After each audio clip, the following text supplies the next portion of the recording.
చైతన్య ప్రసారం. నమస్కారం, మన ధర్మం కార్యక్రమానికి స్వాగతం. ఇవాటి మన ధర్మం కార్యక్రమంలో మన ధర్మ సందేహాలను నివృత్తి చేసేందుకు మనతో పాటు ఉన్నారు ప్రముఖ ఆధ్యాత్మికవేత్త బ్రహ్మశ్రీ బుర్రా భాస్కర శర్మ గారు. గురుగారు నమస్కారం. నమస్తే అమ్మ. గురుగారు, శ్రీరామ భరత లక్ష్మణ శత్రుఘ్నులు దశరథ మహారాజుకు వరపుత్రుడిగా జన్మించారు. ఈ అంశావతారాలన్నీ ఒకటేనా, వేరువేరు స్వరూపాలా? దశరథునకు కలిగినటువంటి సంతానం రామ, భరత, లక్ష్మణ, శత్రుఘ్నుడు. ముందు రాముడు, తర్వాత భరతుడు, ఆ తర్వాత లక్ష్మణ, శత్రుఘ్నుడు. నలుగురు కలిపి ఒకే అవతారం. అవతార తత్వాలు 4 ఉంటాయి. ఒక్కొక్కప్పుడు 4 కలిసి ఒకే అవతారంగా అవతరిస్తాడు. ఒక్కొక్కప్పుడు అవసరమై ఉన్నప్పుడు 4 తత్వాలను విడివిడిగా పొందుతాడు. అంతే తప్ప లక్ష్మణుడు వేరే అవతారం, భరతుడు వేరే అవతారం, శత్రుఘ్నుడు వేరే అవతారం, రాముడు వేరే అవతారం, ఈ 4 అవతారాలు ఒకే యుగంలో వచ్చినాయి అనేటువంటి మాట అసత్యం. అనేక రకాలుగా చెప్పుకునే వాళ్ళు చెప్పుకుంటూ ఉంటారు. ఆదిశేషుని అవతారం లక్ష్మణుడు అని. ఆదిశేషుని యొక్క రూపం కూడా ఎవరు అంటే పరబ్రహ్మమే. అసలు పరబ్రహ్మము యొక్క తత్వము కానిది అంటూ లోకంలో ఏదీ లేదు. ప్రతి వస్తువు, ఇదిగో ఈ వస్తువు నాకు కనబడింది, ఆ వస్తువు ఈ రూపంలో ఉన్నది అని ఎప్పుడైతే అనుకున్నామో, ఆ రూపంలో ఉన్నది ఎవరు, నాకు కనబడడానికి ఎట్లా కారణం అంటే అది పరబ్రహ్మము కనుకనే నాకు కనబడింది, లేకపోతే కనబడే అవకాశం లేదు. ప్రతి చిన్న చీపురు పుల్ల కూడా పరబ్రహ్మమే, కానిది అంటూ ఏదీ లేదు. కనుక ఈ రామ, భరత, లక్ష్మణ, శత్రుఘ్నులు ఎవరైతే ఉన్నారో ఈ 4 తత్వాలు ఒక్క పరబ్రహ్మము యొక్క స్వరూపమే. దేనికది విడిగా కనపడవలసిన ఆవశ్యకత ఉన్నది కనుక 4 రూపములతో వచ్చాడు ఆ భగవంతుడే. కేవల ధర్మయోగము ఎవరిది అంటే రామచంద్రునిది. సేవకాయోగము ఎవరిది అంటే కేవలం లక్ష్మణునిది. అనుసరణ యోగము ఎవరిది అంటే భరతునిది. శత్రుఘ్నంతి, ఈ 3 జరగాలి అంటే శత్రు సంహారం జరగాలి. ఎవరు శత్రువులు అంటే బాహ్యపరమైనటువంటి శత్రువులు ఎవరు శత్రువులు కాదు. మనం చెప్పుకుంటూ ఉంటాం కదా, ఇవాల్టి శత్రువు రేపటి మిత్రుడు కావచ్చు, ఇవాల్టి మిత్రుడు రేపు శత్రువు కావచ్చు, చెప్పలేదు.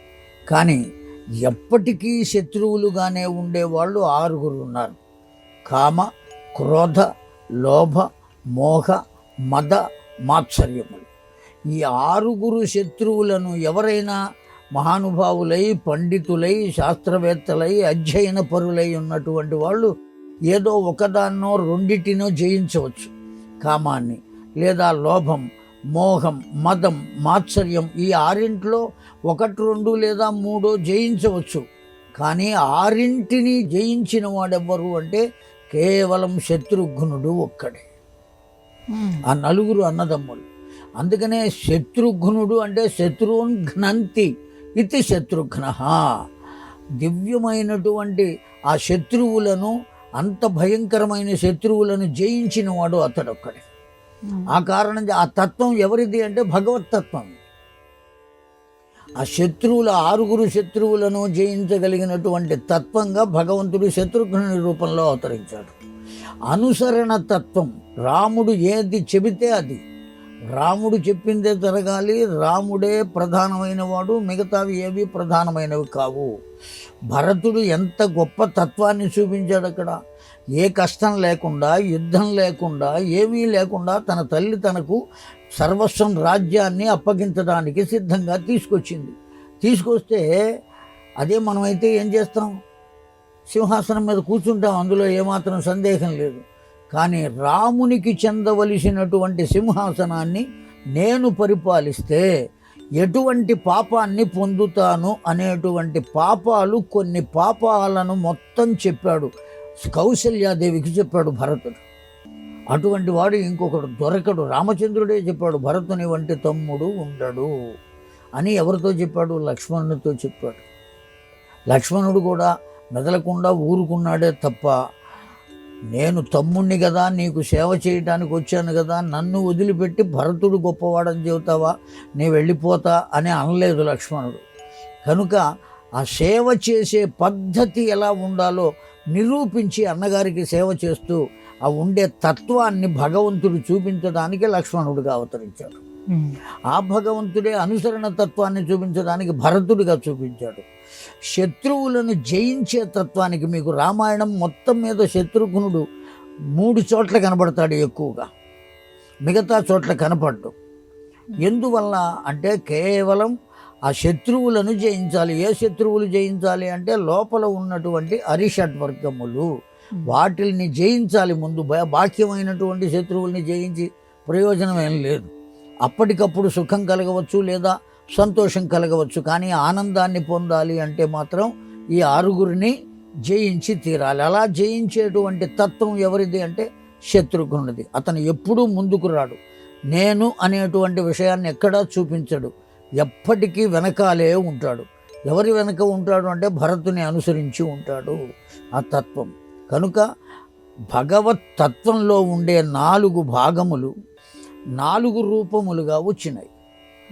అంతే తప్ప మొత్తం 4 కలిపి ఒకే అవతారం తప్ప శంఖం ఒకటి, చక్రం ఒకటి, ఇంకోటి ఒకటి అట్లా అవతరించింది కాదు. గురువుగారు, ఏ శుభకార్యము తలపెట్టాలన్నా ముహూర్తం చూసుకోవాలి అని అంటారు. అలాగే మంచి కార్యం చేయాలని అనుకునేటప్పుడు సమయం చూడాల్సిన అవసరం లేదని మన పురాణాలు చెప్తున్నాయి. ఈ రెండింటిని ఎలా సమన్వయం చేసుకోవాలి? మనిషికి స్థాయిలు అని 3 ఉంటాయమ్మా. 3 స్థాయిలు ఉంటాయి. ప్రథమమైనటువంటి స్థాయిలో మనం అందరం ఉన్నాం. లోకంలో మానవులందరూ ఉన్నారు. ఏదో వాళ్ళకు తోచింది మాట్లాడతారు, లేదా వాళ్లకు తెలిసిన విషయాన్ని చెప్పగలుగుతారు, ఇంకెవరైనా చెబితే వినగలుగుతారు. అది ఒక స్థాయి. అసలు ఎవరు చెప్పినా నేను వినను, నాకు తెలిసిందే విషయము అనేటువంటి స్థాయి ఒకటి. అసలు నాకేమీ తెలియదు, ఎవరి దగ్గరైనా విని దాన్ని నేను అనుసరిస్తాను అనేటువంటి స్థాయి ఒకటి. 3 రకాలైనటువంటి వ్యక్తిత్వాలు మానవుల్లో ఉంటాయి. ఒకే మానవుల్లో ఈ 3 తత్వాలు కూడా ఉండవచ్చు, లేదా ఇందులో 2 తత్వాలు ఉండవచ్చు, లేదు ఒకే తత్వం ఉండి ఉండవచ్చు. ఎట్లా అయినా ఉండవచ్చు ఈ 3 తత్వాల్లో. సమయం అంతా మంచిదే అయినప్పుడు దాన్ని ప్రత్యేకించి మనం ఎందుకు ముహూర్తాన్ని చూసుకోవాలి? మంచి పని చేయడానికి అసలు చూడవలసిన సమయం ఏమున్నది అంటే లోకంలో ఉన్నది అంతా మంచే తప్ప చెడు లేదు అనే స్థాయికి మన తపస్సు చేరిందా లేదా అనేది చూసుకోవాలి. ఆ స్థాయికి మన తపస్సు కనుక చేరినట్లయితే, మనం ఆ స్థాయికి చేరినట్లయితే మంచి గురించి చూడవలసినటువంటి ఆవశ్యకత లేదు. పోనీ అసలు ఏమీ తెలియని స్థాయిలో కనుక మనం ఉంటే అప్పుడు కూడా మనం ఏమీ చేయవలసినటువంటి ఆవశ్యకత లేదు. మనం ఏ స్థాయిలో ఉన్నాము అంటే నాకు అన్నీ తెలుసు అనేటువంటి స్థాయిలో ఉన్నాం, ఏమీ తెలియకుండా ఆ స్థాయిలో ఉన్నాం. కనుక మనం ఏ పని చేయాలన్నా మంచి చెడులు చూడవలసిందే. పరిపూర్ణమైనటువంటి సాధుతత్వాన్ని కనుక పొందితే అప్పుడు మంచి కోసం మనం చూడవలసిన పని లేదు, పంచాంగంతో పని లేదు, వారంతో పని లేదు, తిథితో పని లేదు, నక్షత్రంతో పని లేదు, దైవజ్ఞునితో అసలు పని లేదు, జాతకం కూడా చూసుకోవలసినటువంటి ఆవశ్యకత లేదు. ఏది జరిగితే అది జరుగుతుందని ముందుకు వెళ్ళాలి. అది పరిపూర్ణమైనటువంటి తత్వం. అటువంటి వాళ్ళు ఏది చూడవలసిన పని లేదు. కానీ మధ్యస్థులు మాత్రం అన్నీ చూసుకోవలసిందే, ఆచరించవలసింది. గురుగారు, మహాపతివ్రతగా సతీ అనసూయకు ప్రత్యేక స్థానం ఉంది. త్రిమూర్తులను సైతం పసిపిల్లల్ని చేసి లాలించిందని అంటారు. అనసూయ మాత యొక్క మూర్తిమత్వాన్ని ఎలా విశ్లేషించుకోవాలి? పాతివ్రత్యము అనేటువంటి పదానికి ముందు మనం భావం చెప్పుకోవాలి. పాతివ్రత్యము అంటే అర్థం, తనకు ఎవరైతే తనను భార్యగా స్వీకరించారో వారిని మాత్రమే దైవంగా భావించి సేవించేటువంటి తత్వము కలిగిన ఏ స్త్రీ అయినా పతివ్రతయే. ఆ పాతివ్రత్యము యొక్క కేవలం ఆ భర్తనే దైవంగా భావించి పూజించి సేవించి ఇంగితము తెలిసి పని చేసేటువంటి ఏ స్త్రీ అయినా, ఇంగితము అంటే భర్త యొక్క మనస్సును తెలుసుకుని అతడు చెప్పకుండానే పని చేయగలిగినటువంటి ఏ స్త్రీనైనా పతివ్రత అని అంటుంది పురాణ లోకం. వేదం కూడా చెప్పింది పతివ్రత అని చెప్పింది ఆవిడ. ఎందువల్ల అంటే పతినే తన వ్రతముగా, ఇంకా ఏ నోముతోనూ సంబంధం లేదు, ఏ పూజా పురస్కారములతో సంబంధం లేదు, ఏ తీర్థయాత్రలతో సంబంధం లేదు. కేవలం తనకు దైవం ఎవరు, తనకు తీర్థం ఎవరు, తన దివ్యక్షేత్రం ఎవరు, తన యొక్క మనస్సు ఎవరు, తన జీవితం ఎవరు అంటే కేవలం నా భర్తయే అనేటువంటి ఆలోచనతో ఉండేటువంటి స్త్రీ ఏ తపస్సు లేకుండా, ఏ ధ్యానం లేకుండా, ఏ దివ్యమైన తత్వాన్ని పొందకుండానే మహత్తరమైనటువంటి యోగాన్ని కలిగి ఉంటుంది. ఆవిడికి తెలియకుండానే కలిగి ఉంటుంది. అటువంటి వాళ్ళను మహాపతివ్రతలు అంటారు. కనుకనే ఆ పతివ్రత తాను ఏదైనా చేయగలదు. మీరు అడిగినటువంటి త్రిమూర్తులను కూడా పసిపిల్లలను చేసి ఊపింది అని, వాళ్ళేదో యవ్వనవంతులై వచ్చారని, నీవు వివస్త్రగా వడ్డన చెయ్యి అని అడిగారని, ఆవిడ తాను వివస్త్రగా ఉండటం కోసం అలా ఉంటే ఎలా వడ్డన చేస్తాను నేను అని ఆ దైవ మందిరంలోకి వెళ్ళి నేనే కనుక పతివ్రతను అయినట్లయితే ఆ వచ్చిన ముగ్గురు పసిపిల్లలుగా మారిపోవాలి అన్నదని, ఇవన్నీ కథలు. వాస్తవమైన విషయం ఏమంటే, నీవు ఎవరిని పిల్లలుగా పొందుదామని అనుకుంటున్నావో వాళ్ళని పసిపిల్లలుగా నువ్వు కోరుకోమని ఎవరు చెప్పారు అంటే అత్రి మహామునే చెప్పాడు. అప్పుడు అత్రి మహాముని ఇచ్చిన ఆజ్ఞను అనుసరించి త్రిమూర్తులను తన పిల్లలుగా కోరుకున్నది. వాళ్ళు పసిపిల్లలుగా వచ్చి ఊయల్లో పడుకున్నారు తప్ప ముందు భోజన పాత్రలు, ఆ వెనుక పీట, దాని మీద వాళ్ళు కూర్చుని ఆ పీటల మీదే చిన్నపిల్లలుగా బొమ్మలుగా మారిపోతే వాళ్ళని తీసుకొచ్చి ఊయల్లో వేసింది. ఇవన్నీ కథలు.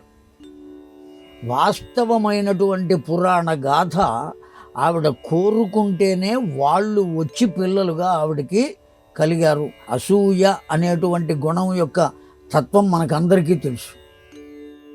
అసలు అసూయ లేకుండా ఎవరు ఉండరు. ఎంత గొప్ప వాళ్ళకు కూడా ఒక్కొక్క క్షణంలో అసూయ కలుగుతుంది.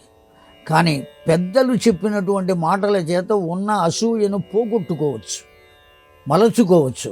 కానీ అసలు పుట్టుక చేతనే అసూయ లేనిది కనుక అనసూయ అని చెప్పారు ఆవిడని. అసలు ఏ విధమైనటువంటి అసూయ లక్షణాలు అక్కడ ఉండవు. కేవలం దైవ మందిరం కూడా లేదు ఆవిడ. కేవలం నా భర్తనే నేను భగవంతుడిగా భావించిన దాననే కనుక అయినట్లయితే అనే భావం కలిగినటువంటి ఆవిడకి దైవంతో పనే ఉంది. భర్తే ఉన్నాడు కదా, ఇంకా వేరే దైవ మందిరం, అందులో ఫోటోలు, విగ్రహాలు ఇవన్నీ పెట్టుకోవలసినటువంటి ఆవశ్యకత అనసూయకు లేదు. సామాన్యమైనటువంటి శక్తి కాదు ఆ తల్లిది. తన యొక్క ఆశ్రమం దగ్గర తాను శుభ్రమైనటువంటి శౌచంతో కూడుకున్న స్వచ్ఛమైన జలంతో స్నానం చేయడం కోసం తనంతట తానుగానే నదిని సృష్టించినటువంటి తల్లి ఆవిడ అనసూయాదేవి. చిత్రకూటంలో ఇప్పటికీ ఆ నది ప్రవహిస్తున్నది. అనసూయాదేవి అత్రి మహాముని ఆశ్రమం ఉంటుంది చిత్రకూట పర్వత ప్రాంతంలో. ఆ నదిని మనం ఇప్పటికీ దర్శించవచ్చు. అక్కడ శుచి స్నానం చేయవచ్చు మనం సంకల్పపూర్వకంగా. అంత దివ్యమైనటువంటి శక్తి సంపన్నురాలు. దేనివల్ల కలిగింది అంటే కేవలం భర్తనే దైవంగా భావించి అర్చించుట చేత. ఇందులో ఏమాత్రం సందేహం లేదు. అలా ఎవరు పూజించగలుగుతారో వాళ్ళు కలియుగంలో కూడా పతివ్రతలుగానే చెప్పబడతారు. అంతే. ఆవిడ అనసూయ వంటిదే అని చెప్పుకోవచ్చు. అందులో ఏమాత్రం సందేహం లేదు. అటువంటి పతివ్రతలు ఈ భరత భూమి మీద కోకొల్లలుగా ఉన్నారు. అనాది నుంచి ఇప్పటికీ ఉన్నటువంటి వాళ్ళు ఉన్నారు. పాతివ్రత్యంతో ఉన్నటువంటి వాళ్ళు ప్రత్యేకమైనటువంటి వాళ్ళ మహిమలను చూపించవలసినటువంటి ఆవశ్యకత కలి ప్రభావం చేత కలిలో లేదు. ఆ కారణం చేత వాళ్ళు చూపించరు. ఇప్పటికీ అటువంటి మహాతల్లులు ఉన్నారు. గురుగారు, మరణం తర్వాత ఆ జన్మలో ఏం చేసామన్న విషయాలు మనకు గుర్తుండవు. మరి అలాంటప్పుడు ఏ కర్మ చేస్తే ఎలాంటి శిక్ష అనుభవించాల్సి ఉంటుందనేది ఎలా తెలుసుకుంటాం? గరుడ పురాణం చదివితే తెలుస్తుంది. గరుడ పురాణంలో ఏ పాపం చేసిన వాడికి ఏ శిక్ష ఉంటుంది అనబడేది ఉన్నది. గరుడ పురాణం పూర్తిగా వ్యాస భగవానుడే అందించాడు. ఆ గరుడ పురాణం కనుక చదివినట్లయితే ఒక్కొక్క తప్పు అసత్యం చెప్పినటువంటి వాడు మరుసటి జన్మలో మర్కటమై జన్మించును. ఇప్పుడు ఉన్న ఈ శాఖామృగాలు కోతులన్నీ ఆంజనేయ స్వాములు కావు. గత జన్మలో అసత్యవాదాలు చేసిన వాళ్ళు, కోర్టులో తప్పుడు సాక్ష్యాలు చెప్పిన వాళ్ళు తర్వాత జన్మలో ఎవరై అవతరిస్తారు అంటే ఇదిగో కోతులై పుడతారు అని చెప్పారు. తాను ధరించవలసినటువంటి ధర్మాన్ని తాను ధరించకుండా, తాను చూపించవలసిన బాధ్యతను చూపించకుండా తమ్ముడినో చెల్లెలనో అక్కనో ఊరికి వదిలేసి వాళ్ళ బాధ్యతలు తండ్రి లేడు కనుక తాను చూడకుండా వదిలిపెట్టేసిన అన్నగారులు ఉంటారే, వాళ్ళు మరుసటి జన్మలో గాడిదలై పుడతారు. గరుడ పురాణం చెప్పింది. ఎందుకంటే ఇప్పుడు మోయవలసిన బరువు మోయలేదు కనుక వాడు మరుసటి జన్మలో ఏమై జన్మిస్తాడు? గాడిదై జన్మించి అనవసరమైన బరువులన్నీ మోస్తూ ఉంటాడు. కనుక ఎవరు ఏ పాపం చేస్తే దానికి ఏ విధమైన శిక్ష పడుతుంది అనబడేటువంటిది గరుడ పురాణం పరిపూర్ణంగా మనకు చెప్పింది. ఈ జన్మలో మనం చేసినటువంటి కర్మలు ఏవైతే ఉంటాయో మరణించిన తర్వాత వీడికి తెలియకపోవచ్చు అని కదా అన్నది మీరు. ఈ వీడు అనేవాడు ఎవడు? ఉన్నవి 3 అని చెప్పాము. ఏమిటా 3 అంటే దేహము, జీవుడు, ఆత్మ. ఇందులో దేహం అనేటువంటిది కాలి బూడిదైపోతున్నది. ఆత్మ అనబడేది పరమాత్మలో లీనమవుతున్నది. ఈ జీవుడు అనేవాడు ఉన్నాడు, వాడికి అన్నీ తెలుసు. యమలోకానికి వెళ్ళినా తాను ఎవరుగా పుట్టాడో వాడికి అన్నీ తెలుసు. నేను ఈ పని చేశాను కనుక, ఈ తప్పు చేశాను కనుక నాకు ఈ శిక్ష పడింది అన్న సంగతి వాడికి తెలుసు. తెలియకపోవటం అనేది లేదు. కేవలం వాడికే కాదు, ఆ జీవుడే మరల తల్లి గర్భంలో పడిన తర్వాత అతడు మరల భూమి మీదకు వచ్చేంత వరకు తల్లి గర్భంలో ఉన్న పసివాడికి గడచిన జన్మలలో ఏ ఏ పనులు చేశాడో, ఎటువంటి తుచ్చమైన నీచమైన కర్మలు చేశాడో, ఎటువంటి పుణ్యప్రదమైన కర్మలు చేశాడో అవన్నీ జ్ఞప్తికి ఉంటాయి అని భాగవతంలో కపిల గీతలో కపిలుడు తన తల్లి అయిన ఆ దేవహూతికి ఉపదేశం చేస్తాడు. కపిల గీతలో తత్వజ్ఞాన బోధ, తల్లి గర్భంలో ఉన్న శిశువుకి అన్నీ గుర్తు ఉంటాయి అని చెప్పబడింది భాగవతంలో.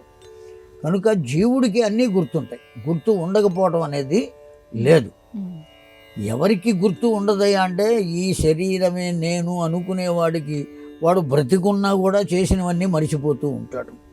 ఈ శరీరమే నేను అనుకున్నాడు కనుక ఈ శరీరంతో చేసే కర్మలన్నీ మరిచిపోతాడు. ఎందుకు మరిచిపోతాడు అంటే నేను అనే 2 అక్షరాలు అడ్డుగోడగా నిలబడి గడచిన విషయాలని కనపడనివ్వకుండా చేస్తుంది. ఆ కారణం చేత మరిచిపోవటం అనేది జరుగుతుంది. అందుకే తల్లి గర్భంలో నుంచి బయటపడిన పిల్లవాడు కూడా అన్నీ మరిచిపోతాడు. అందుకే వాడు ఏడుస్తాడు పుట్టగానే, నాకేమీ గుర్తు లేవు, తల్లి గర్భంలో ఉన్నప్పుడు గుర్తున్నాయి కదా, ఇప్పుడు ఏమీ తెలియటం లేదే అని ఏడుపు మొదలు పెడతాడు. వాడి ఏడుపుకి కారణం అది, ఈ భూమి మీద పడ్డాను నేను అని. కనుక ఈ భూమి వాసన చూశామా మరుపు అనే వరాన్ని పొందుతాం. అంతవరకు వాడికి మరిచిపోవడం అనేది లేదు. ఆ జీవుడికి అన్నీ తెలుసు, వాడికి తెలిసే అనుభవిస్తాడు. అనుభవించేటప్పుడు అనుకుంటూ ఉంటాడు, నేను ఈ తప్పు చేశాను కదా, అందుకే నాకు యమధర్మరాజు ఈ శిక్ష వేశాడు కదా అని వాడు తప్పక అనుకుంటాడు. ఆ విషయాలన్నీ బ్రతికుండంగా కూడా మనకు తెలియాలి. తెలుసుకోవాలి అంటే పూర్వపు రోజుల్లో బిచ్చగాళ్ళ దగ్గర ఓ పటం ఉండేది. ఆ పటం నిండా యమలోకంలో వేసే శిక్షలన్నీ ఉండేవి. వాడు ఆ పటం చేత్తో పట్టుకుని బిచ్చగాడు వచ్చేవాడు. ఈ పటాన్ని చూసిన వాడు ఎవ్వడు వాడికి పెట్టకుండా ఉండేవాడు కాడు. పెట్టకపోతే ఏ శిక్ష పడుతుందో నాకు అని భయం చేత పెట్టేవాడు. ఆ విధంగా వాళ్ళు బిచ్చం తీసుకునేవాళ్ళు.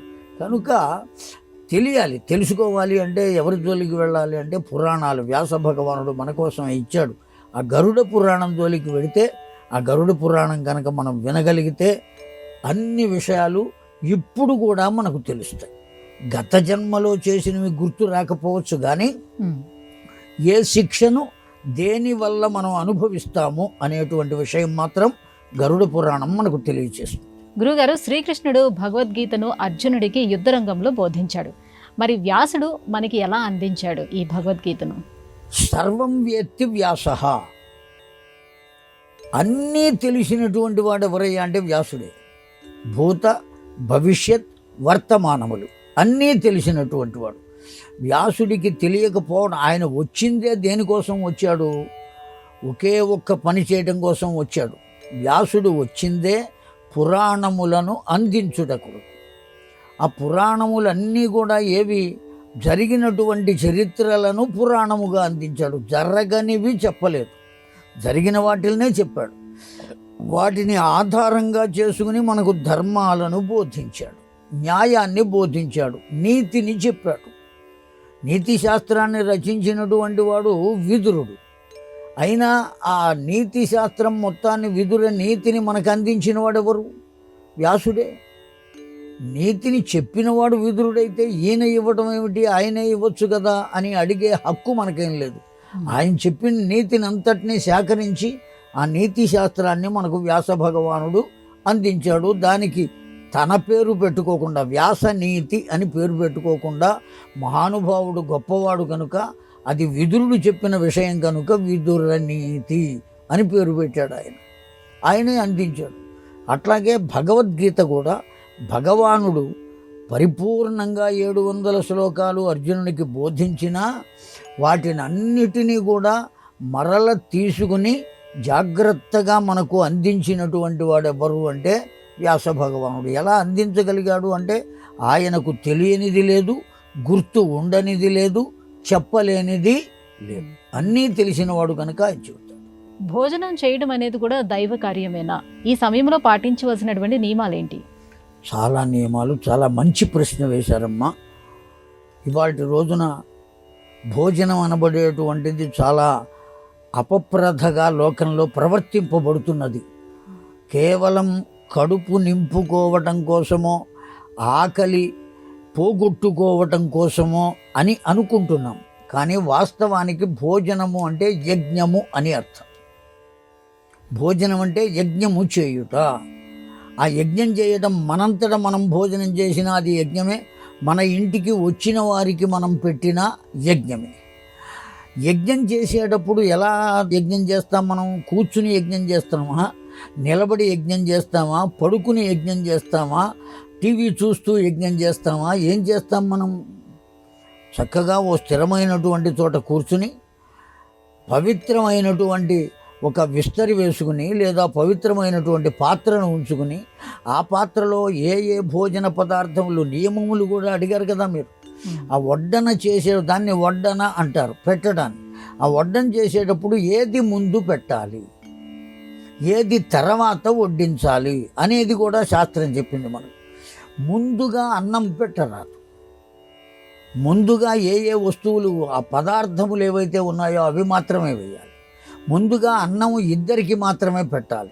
ఎవరా ఇద్దరు అంటే పితృతిథులు పెట్టేటప్పుడు భోక్తలుగా వచ్చినటువంటి వారికి ముందు అన్నం పెట్టాలి, పదార్థాలు ముందు వేయరాదు. అలాగే యతీశ్వరులకు ముందు అన్నం పెట్టాలి, పదార్థాలు ముందు వేయరాదు. అలా నియమం ఉన్నది.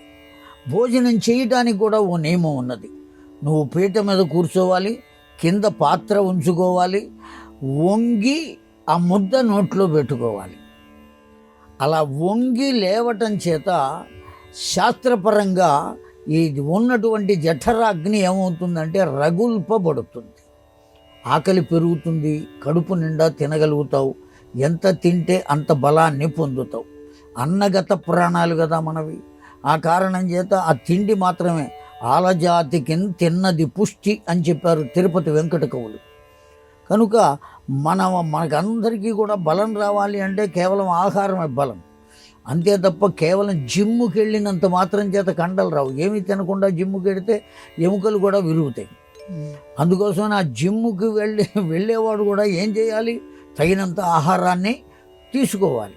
ఆ ఆహారాన్ని ఎలా తీసుకోవాలి అంటే ఇదిగో ఇలా తీసుకోవాలి. కింద విస్తరి ఉండాలి, పీట మీద మనం ఉండాలి. ఆ శక్తిని అలా మనం పొందాలి. చెక్క పీటే ఎందుకు ఉండాలి? ఈ తినటం ద్వారా మనకు కలిగేటువంటి శక్తి ఏదైతే ఉంటుందో అది ఒక రకమైనటువంటి విద్యుత్ శక్తి. అది ఆ విద్యుత్ కింద నేల మీద కూర్చుని ఎప్పుడైతే తింటామో ఆ విద్యుత్ శక్తిని భూమి ఏం చేస్తుంది? అబ్జార్బ్ చేస్తుంది, స్వీకరిస్తుంది. అది స్వీకరించకుండా ఉండాలి అంటే పీట ఉండాలి. అందుకని చెక్క పదార్థం ఆ శక్తిని, పవర్ని లాగదు. ఆ కారణం చేత పీట వేసుకోవాలి. పీట మీద మనం కూర్చోవాలి, కింద కూర్చోవాలి. అన్నాన్ని మనం గౌరవించాలి కదా, అందుకోసమని ఎత్తుగా అన్నం ఉంచి మనం కింద కూర్చోవాలి అంటం తప్పు. మూతి దగ్గరే ఆ పళ్ళాన్ని పెట్టుకుని తింటే ఇక వీడు కదిలే పని లేదు, వంగే పని లేదు, అది అరిగే పని కూడా ఉండదు. దానివల్ల అనారోగ్యం కలుగుతుంది, అజీర్తి కలుగుతుంది తప్ప ఆరోగ్యం కలగదు. కనుక పెద్దలు చెప్పినటువంటి విధానమే సరి అయింది. భోజనం చేసేటప్పుడు ఎడమ చేతితో పదార్థాన్ని వేసుకోకూడదు అని శాస్త్రం. ఎడమ చేతితో కనుక పదార్థాన్ని తీసుకుంటే అది ఉచ్ఛిష్టంతో సమానం. కుడి చేత్తోనే వేయాలి. వాడు తింటూ కుడి చేత్తో ఎట్లా వేసుకుంటాడు? బఫే సిస్టంలో ఏ విధంగా వేసుకోగలుగుతాడు? అందుకోసమని వడ్డన చేసేవారు ప్రత్యేకంగా ఉండాలి, తినేవాడు హాయిగా కూర్చుని తినాలి. ఆ తినటం కూడా ఇలా కూర్చుని తినాలి. ఆ తినేటప్పుడు అది యజ్ఞం కనుక దాన్ని పరిశేచన చేయాలి. గాయత్రి మంత్రం చేత నీళ్లు జల్లి పవిత్రం చేసి చుట్టూ పరిశేచన. ఓ యజ్ఞం చేయాలి అంటే అజితేన్వమగ్గుస్తాహ, అనుమతేన్వమగ్గుస్తాహ, సరస్వతేన్వమగ్గుస్తాహ, దేవసవిత ప్రసూవ ప్రాసావి అని 2 రకాలుగా చెబుతారు. ఇది ఏమిటయ్యా అంటే హోమం చెయ్యడానికి అర్హత కలిగి ఉన్నది ఆ ప్రదేశం. అర్హత పొందాడు చేసేవాడు. ఆ అర్హతను ఇవ్వటం కోసమే పరిశేచన అంటారు. అలాగే భోజనం చేయడానికి అర్హత, వాడు తినగలడా తినలేడా, ఆ అర్హత పొందడం కోసం పరిశేచన, చుట్టూ నీళ్లు చల్లటం, అందుకోసం అప్పుడు ప్రాణాహుతులు తీసుకోవాలి. ఇట్లా ఒక విధానాన్ని భోజనానికి ఏర్పాటు చేశారు. భోజనము అంటే మాత్రం అది యజ్ఞమే. ఆ యజ్ఞం ఎలా అయితే పవిత్రంగా చేస్తామో భోజనాన్ని కూడా అంత పవిత్రంగా శ్రద్ధగా చేసి తీరవలే. గురువుగారు, ఇవాళ మన ధర్మం కార్యక్రమంలో మాకు వచ్చినటువంటి ఈ సందేహాలన్నీ కూడా నివృత్తి చేసినందుకు ధన్యవాదాలండి. శ్రీమాత్రే నమః. ఇది ఇవాళ మన ధర్మం కార్యక్రమం. రేపు మన ధర్మం కార్యక్రమంలో మళ్ళీ కలుసుకుందాం. నమస్కారం. ఈ కార్యక్రమాన్ని తిరిగి చూడాలనుకుంటే www.youtube.com/@ETV Life Spiritual లో చూడవచ్చు.